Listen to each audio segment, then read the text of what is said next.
money makes the world go round. But how much do we really know about managing it? Welcome to In the Know News, where we unravel the mysteries of personal finance and empower you to take control of your financial future. Whether you're navigating the challenges of student budgeting, learning the ropes of debt management, or trying to stay afloat in a tough economy, we've got insights tailored just for you. Plus, we'll dive into the surprising disparities in financial literacy and explore how we can bridge the gap. Ready to level up your money game? Let's get started. Okay, so money, right? It's Yeah. there's this whole secret handbook that everybody else got, Right. and that we just weren't invited to that meeting, Yeah. Especially if you're, I think, kind of middle class, just trying to figure out how to make ends meet and save at the same time. Yeah. You're totally right. And it really is, I mean, this is a challenge that, so many people face. It's pretty universal. Yeah. And it's interesting because Pew Research Center actually did a study and they found that only about half of Americans really feel like they have a good handle on this whole personal finance thing. Yeah. So it's not just me feeling like I'm lost in the weeds here with all these credit scores and interest rates and Yeah. oh, good. I feel better already. No, not at all. And actually what's even more interesting is, even among those who consider themselves like, financially savvy, they still have like very different comfort levels when it comes to the actual like doing of the money management, Yeah. right? So like whether that's budgeting, saving, dealing with debt, investments, all that stuff. Yeah. It's like, it's one thing to know, like, theoretically, like how a budget works, but to actually do it, yeah, it's totally different. Yeah, for sure. And it's not just like an individual thing, right? Like this sort of like financial knowledge or lack thereof, it seems like that really impacts families and communities. Oh, absolutely. Yeah, it has huge ripple effects. And Yeah. and it's so interesting to me that, when you ask people where they learned about finances, most people will say family and friends. Right. But very few actually pick it up in school. Like the same Pew study found that only 19% of those who consider themselves like, knowledgeable about finances actually learn much of anything about it from K through 12 education. So we're kind of just like tossed out there and Yeah. hoping we'll figure it out as we go. Right. Learned by osmosis or something. Yeah, no wonder so many of us feel like we're barely keeping our heads above water. Yeah. So I guess that's why we're doing this deep dive. Exactly. Today we're really looking at how middle-class families in Canada and the U.S. can get a better handle on this whole money thing. Yeah. And we've got some articles with some practical tips, some official resources from the Canadian government, and a little bit of some research that we'll kind of look through. Where should we start? Well, I think a good place to start, since we've already touched upon this, is this idea that because so many of us don't receive like formal financial education, we have to be kind of proactive about it, right? Right. And there's this great blog post we have from FSCB, Okay. which is a financial institution in the US, that outlines like these 7 key money management tips. And I think it's a really great place to start. Cool. Yeah, I'm all about tips because it's it's one thing to talk about like, oh, we should be responsible, Right. but what is that actually? Right. How do we actually do that? Yeah. Right. Exactly. And I think, one of the first tips that they highlight, which might seem obvious, but it's actually really crucial, is track your spending. Okay. Like, it's amazing how many people just really have no idea where their money's going every month. Oh, that's me. I always think like, oh, I just had cash, and now it's like, where'd it go? Like, what happened? Right. It's like a sock in the dryer. Right. It's just, mysteriously disappears. Yeah. And so FSCB, they recommend using, a budgeting app. There's lots of them out there, but Yeah. They specifically mention Money Track, and the idea is that, when you can see the actual numbers, it makes it so much easier to sort of pinpoint areas where maybe you can cut back or adjust your spending, right? Yeah, that makes sense. And I feel like if you have like a visual, then it's less like intimidating to actually. Yeah, you're not just kind of guessing at it. Totally. Yeah, you're not just like in your head trying to be like, oh, did I spend this much? Right. You can actually see it. Exactly. So, okay, so tracking your spending. And then you mentioned budgeting. Right. So speaking of budgeting, that's their next big tip. Okay. And don't worry, they're not like advocating for you to live this life of like complete deprivation. Right. It's really about like creating a realistic budget that that works for your actual lifestyle. Okay. And it's really about like making conscious choices and figuring out like what your priorities are. So not necessarily cutting out lattes forever, Yeah. but maybe thinking twice about Right, exactly. Maybe not the daily ones. maybe not the daily latte or just those impulse buys Right. that can really add up. Yeah, totally. Okay, so track your spending, make a budget. Yeah. What about saving? That always feels like the Yes. hardest part. Well, that's definitely, one of the biggest things that both FSCB and the Canadian government resources that we have really emphasize is the importance of building an emergency fund. Okay. And you can kind of think of this as like a safety net for when, life throws those inevitable curveballs at you, right? So like job loss, a sudden home repair, car trouble, that kind of thing. Yeah. And it's really, less about like getting rich quick. It's more about like having that cushion when things go wrong, which they inevitably will. Totally, because then it's less stressful if you do have like an unexpected. Right, exactly. It just takes so much pressure off. Yeah. But how do you even like get that started when you feel like you're already squeezing everything so tight? Well, and that's where, even small automatic contributions like really can add up over time. Mm-hmm. And so, for example, FSCB had this feature called like pocket change, where basically it'll round up your purchases to the nearest dollar and put that difference into your savings account. Okay. So it's kind of a subtle way to I like that. to save without really feeling it. Yeah. Almost like tricking yourself into saving. Yeah, a little bit. Okay, so that's cool. And while we're on the topic of like good money habits, Yes. both sources really stress paying bills on time. Right. Like all the time. Every time. Yeah. Every time. Yeah, because that makes sense. Yeah, and it's more than just avoiding those pesky late fees, right? Like your payment history actually plays a huge role in building your credit score, which then impacts your ability to, get loans with better interest rates. Maybe even in some cases, renting an apartment can be impacted by your credit score. Yeah, because they want to see that you're reliable and you're responsible. But let's be honest, life, it's not always like smooth sailing, right? Especially for middle-class families. Yeah. So, like, what happens when those unexpected expenses pop up, or worse, a job loss? Right. How do you even manage your money then? Yeah, and that's where I think the Canadian government resource does a really great job of just acknowledging that, like, these situations are stressful and often they're unavoidable, right? Right. But they really emphasize the importance of communication. Okay. Reaching out to your financial institution, like, as soon as you sense that there might be trouble on the horizon. So don't wait till you're, like, drowning in debt to actually... Exactly, yeah. Don't wait till it's, like, an emergency. Yeah. Because, they might be able to offer, like, relief options, like maybe pausing your mortgage payments temporarily or reducing your credit card interest rate, things like that. Okay. But they need to know what you're facing in order to be able to help. Yeah, that's a good reminder. But speaking of debt, I mean, this is a massive issue for a lot of middle-class families. So what do they say about that? Well, both sources really advise against taking on unnecessary debt, especially when you're, already kind of facing financial strain, right? Yeah. It's like adding fuel to the fire. Right. But of course, sometimes debt is just unavoidable. Right. So then what? So what do you do? Right. Like, if you're already kind of in that hole and you feel like it's this mountain you'll never climb? Yeah. Where do you even begin? Well, and that's actually where the Canadian resource, I think, does a really fantastic job of outlining all these different types of financial help that are available. And I think we should dive into those in a little more detail. After the right before, we were just talking about how overwhelming debt can feel, right? And how the Canadian resource really does a nice job of outlining all these different types of help that are out there. Yeah. So I think we should kind of dig into those. Okay. So first up, we have, financial advisors. Okay. I will admit, I always get like a little intimidated by that term. Yeah. Financial advisor. Right. Because I feel like that's only for like rich people. Yeah. Is that true?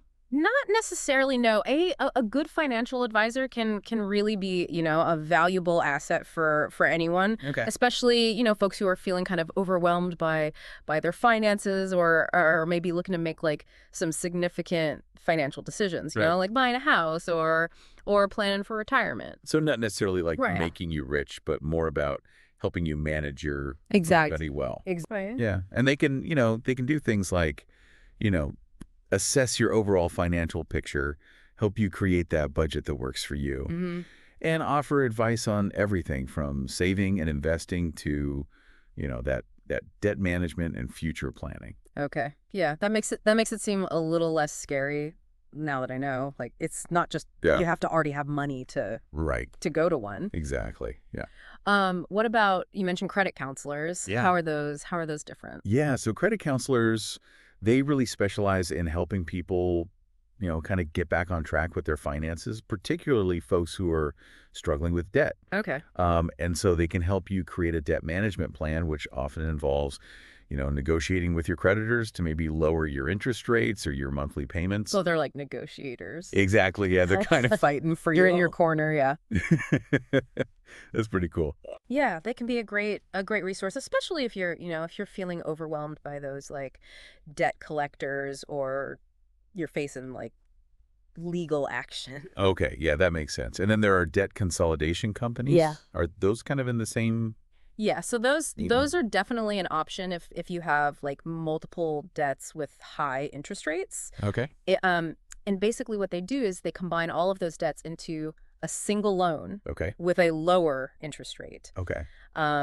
which can make it easier to manage those monthly payments Mm-hmm. and potentially save you money on interest charges over time. So it's kind of like simplifying your debt into one. Right, exactly. Yeah. Exactly. Yeah. Yeah. But it is important, as with anything, to do your research and choose a reputable company Right. because there are some, predatory lenders out there. Right. Yeah. Always good advice. Do research. Right, exactly. Make sure you trust who you're working with. Yeah. Now, we also mentioned consumer proposals and bankruptcy. Yes. And those sound pretty Right. intense. So when do those come into play? Yeah, you're right. Those are definitely more drastic measures. Yeah. And they're usually considered last resorts when other, debt management strategies just haven't worked. Okay, so break those down for me. Right. What's a consumer proposal?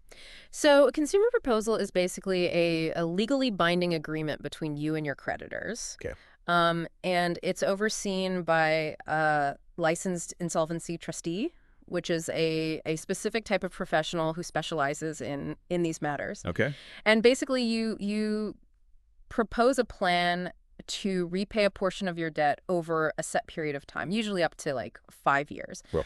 And if your creditors agree to this, then your debts are consolidated Mhm. and you just make one monthly payment to the trustee who then distributes those funds to your creditors. So it's like a negotiation for a more manageable repayment. Yeah, exactly. Yeah. And one of the big benefits is that it stops all collection actions against you. Okay. So like no more calls from debt collectors, no more like legal threats, Okay. which can be a huge relief. Yeah, that sounds like a breath of fresh air, honestly. Right. But are there any downsides? Well, yeah. I mean, one thing is that it will stay on your credit report for a certain period of time, Okay.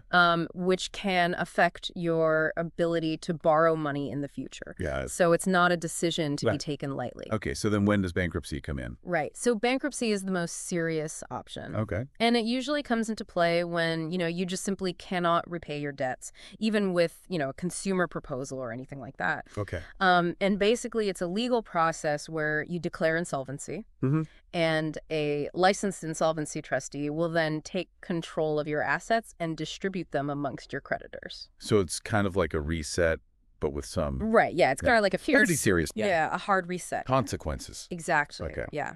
And again, it will stay on your credit report for several years, Yeah. which can make it really difficult to, get loans or credit cards in the future. Yeah. And you may even have to surrender some of your assets depending on, the exemption laws in your specific province or state. Okay. That's pretty complicated. It's definitely a complicated process, yeah. And that's why, again, it's so crucial to work with a licensed insolvency trustee who can, really explain the process to you, your rights, and help you make the best decision for your specific situation. Right.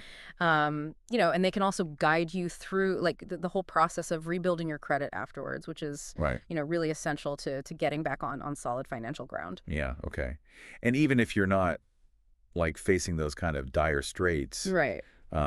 The advice that FSCV had about saving for large purchases, I thought was really, Yes, I agree. That was a great point. yeah, they were saying avoid high interest debt Right.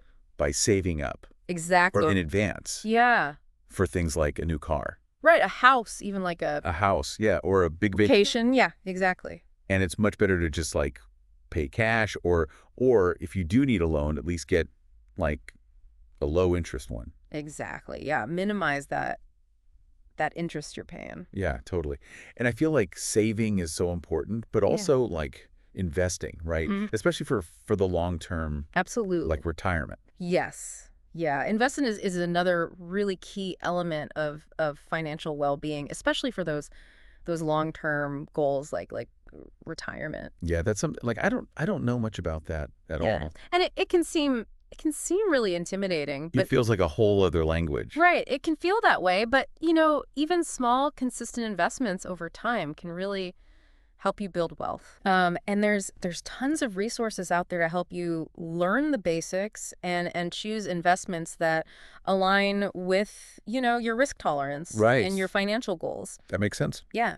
And the Guardian resource also had some really wise words about seeking professional advice, Yeah. when you are making those big financial decisions, especially when you're in a stressful situation, because it's so easy, for emotions to cloud our judgment when we're dealing with money. Right, whether it's panic about debt or excitement about like some, Exactly. new investment. Right, exactly, yeah. It's good to have somebody that's like level-headed to talk to. Absolutely. So, okay, so we've covered like a lot of ground here. Yeah, we have. From the like practical tips to like the more complex stuff. Right. What are your like main takeaways from all of this? Well, I think for me, what really stands out is just how much help is available, no matter what your financial situation looks like, whether you're just, starting to budget or you're facing like really overwhelming debt. There are resources and professionals out there who can help guide you. Yeah. And it's really never too late to start making those positive changes. Totally. And it's really clear that building that foundation, like we were talking about earlier with the savings and budgeting, is so key to avoiding those like really serious situations later. Couldn't agree more. Yeah, it's all about taking control, rather than letting your finances control you. Yeah. That makes sense. And remember, knowledge is power, right? Okay. The more you learn about managing your money, the more confident and empowered you'll feel to make those informed decisions and really create a secure financial future. Yeah. For yourself and your family. Awesome. Well, that is it for our deep dive today. Well, I think that went well. Yeah. A lot of good information. Yeah, we covered a lot of ground. We hope that you found it helpful, maybe even like a little bit empowering, like we were saying. Yes. And until next time, just, keep learning, keep growing, and keep those financial conversations going. Exactly. Yeah. And remember, financial well-being, it's a journey, not a destination. Enjoy the ride. Yes, enjoy it. It really is kind of empowering to realize that we do have more control over our money than we might think. Yeah, for sure. We've talked about the big strategies like budgeting, tackling debt, all of that. Right. But I think sometimes it's those like smaller everyday habits that really make a difference. Absolutely. I agree. It's kind of like, those little tweaks we make, like, for a healthier lifestyle, right? Like, oh, instead of soda, I'll drink water, or, I'll take the stairs instead of the elevator. Like, they seem insignificant on their own, but they really add up to a larger pattern of well-being, right? I love that analogy because it really makes those financial habits seem less like intimidating. It's not like you have to like overhaul your whole life. Yeah. You can just kind of focus on those Right. smaller, more achievable things. Exactly. And just like with those healthy habits, those small financial wins, they can create like a positive feedback loop. Yeah. Seeing your savings grow even a little bit can be Yeah. so motivating to keep going and making even better choices. Right. You're like proving to yourself that you can do it. Yeah, exactly. So then it just builds that confidence. Sure. And this actually brings us back to something we talked about before. That the importance of having those open and honest conversations about money with your family. Yes, absolutely. I know it can be a touchy subject, Yeah. but you're right. It's so essential to be on the same page, especially when it comes to things like financial goals and priorities. Right. Totally. Yeah. Yeah, you can't work towards something together if you don't even know what you're working towards. Exactly. And that transparency and that communication, it builds trust. Yeah. It builds support, and it really allows you to function as a team, Yeah. to achieve those shared financial aspirations, right? Whether that's saving for a down payment or education or retirement. Exactly. Yeah. And we shouldn't forget the educational value of those conversations, especially for kids. Oh, for sure. Right. Like if we can break the taboo of talking about money Right. and get them involved early, then hopefully that'll equip them with better skills, later on. Absolutely. It's about creating that culture of financial responsibility Yeah. within the family, right? And who knows, maybe, those conversations will spark a passion for personal finance in the next generation Right. and lead to, a more financially savvy society as a whole. Oh, wouldn't that be nice? So as we wrap up our deep dive into, mastering money management for middle-class families, Yes. let's leave our listeners with a question to think about. Okay. What is your vision for your family's financial future? Yeah, take some time to really reflect on that. Yeah. What are your goals? What steps can you take, even small ones, Right. to today to start moving closer to those goals? And remember, even the longest journey begins with a single step. That's right. So embrace the learning process and don't be afraid to ask for help along the way. Absolutely. There are resources available. You don't have to do it alone. Yeah. Well, that's it for our deep dive today. Yeah. We hope you found it insightful, informative, and maybe even a little bit inspiring. For sure. Until next time, keep learning, keep growing, and keep those financial conversations flowing. Couldn't have said it better myself. Yeah, and remember, financial well-being, it's a journey, not a destination. Enjoy the ride. Enjoy the ride. Thanks for tuning in to our podcast, where we've tackled some of the most important aspects of personal finance, from practical tips on budgeting and saving to navigating the complexities of debt reduction and financial literacy disparities. We hope you found insights that resonate with your journey. Remember, whether you're managing a student budget or navigating economic challenges, every step you take toward financial empowerment matters. Don't forget to like, subscribe, and share this episode with others who might benefit. Join us next time for more conversations that put you in control of your money and your future. Until then, stay informed, stay empowered, and take charge of your finances.